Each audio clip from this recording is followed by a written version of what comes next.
दोस्तों, आज हम बात करेंगे चंद्र से बनने वाले एक बहुत अच्छे राजयोग के। और ये जो चंद्र से बनने वाला योग है इसे सुनफा योग कहते हैं। देखिए, एस्ट्रोलॉजी में जब आप कुंडली का एनालिसिस करने जाएंगे तो सबसे पहले आपको जो जज करना होता है वो जज करना होता है कि उस कुंडली में कितने अच्छे अच्छे योग बने हैं, क्योंकि योग के बिना व्यक्ति का जीवन अधूरा है। अगर व्यक्ति को टॉप पे पहुंचना है, व्यक्ति के जीवन की समस्त इच्छाएं पूरी होनी है, व्यक्ति को एक अच्छा करियर चाहिए, तो उसकी कुंडली में अच्छे योगों का होना जरूरी है। और योग अगर अच्छे हैं तो वो व्यक्ति ग्रोथ करेगा, योग अगर अच्छे नहीं हैं तो व्यक्ति के जीवन में ग्रोथ नहीं होगा। योग अगर अच्छे हैं तो व्यक्ति अपने जीवन में सौभाग्य को प्राप्त करेगा, धन को प्राप्त करेगा, हर प्रकार की सुख सुविधा प्राप्त करेगा।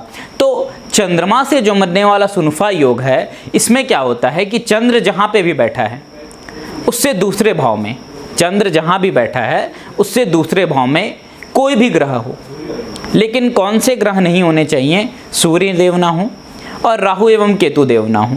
इसका मतलब चंद्र से दूसरे भाव में अगर सूर्य देव ना बैठे हैं, राहु देव नहीं बैठे हैं और केतु देव नहीं बैठे हैं, इनके अलावा कोई भी ग्रह बैठ जाएं, मंगल भगवान बैठ जाएं, बुध भगवान बैठ जाएं, गुरु भगवान बैठ जाएं, शुक्र भगवान बैठ जाएं और शनि भगवान बैठ जाएं, तो सुनफा योग का निर्माण होता है।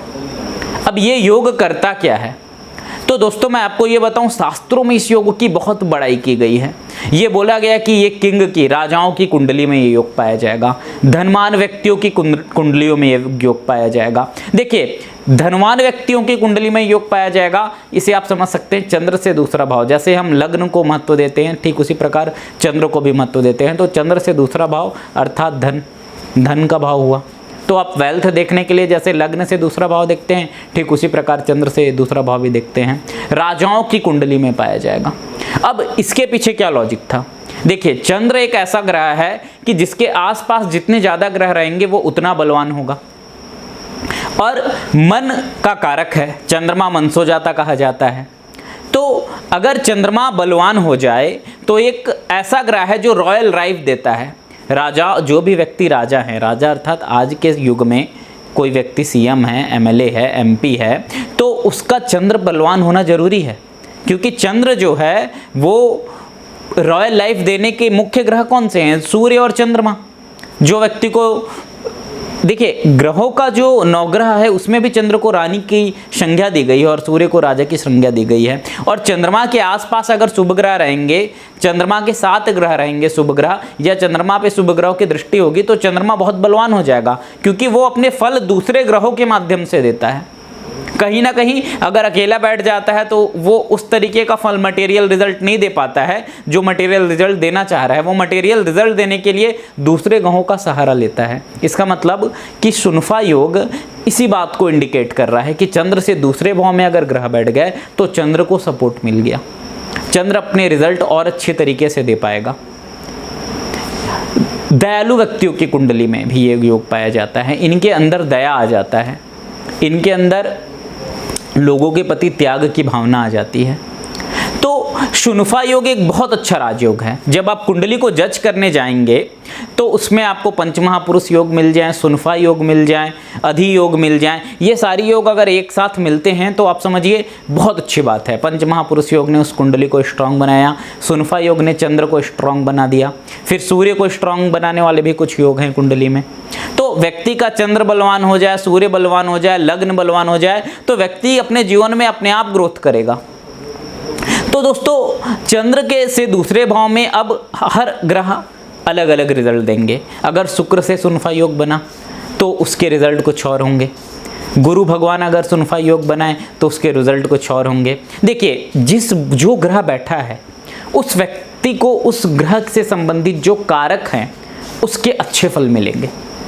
अगर गुरु भगवान बैठ गए तो आध्यात्म, ठीक है, ज्ञान, विजडम।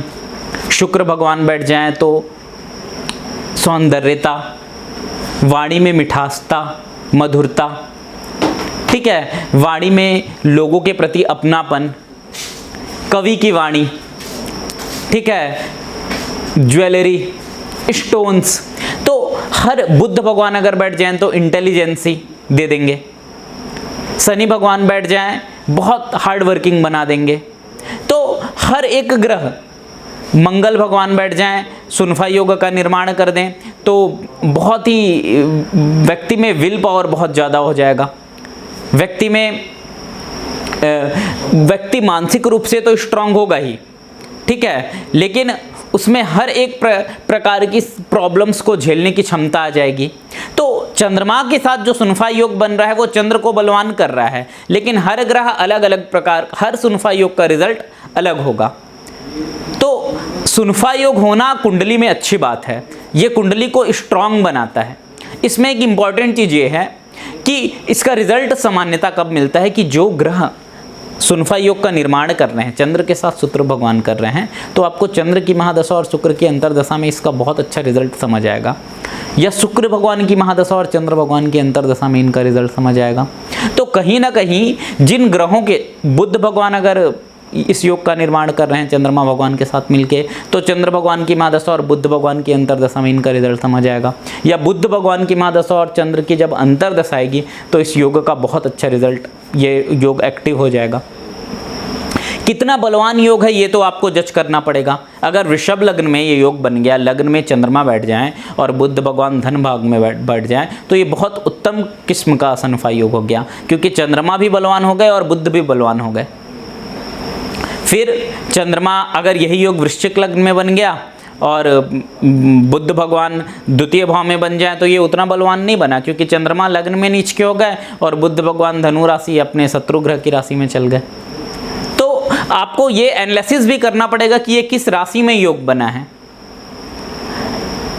कुंभ लग्न में शुक्र भगवान के साथ योग बन जाए, शुक्र भगवान धन भाव में बैठ जाएंगे उच्च के, चंद्र भगवान लग्न में बैठ गए, और चंद्रमा पे अगर अच्छे ग्रहों की दृष्टि पड़ गई, बहुत उत्तम श्रेणी का वक्ता हो जाएगा ये व्यक्ति।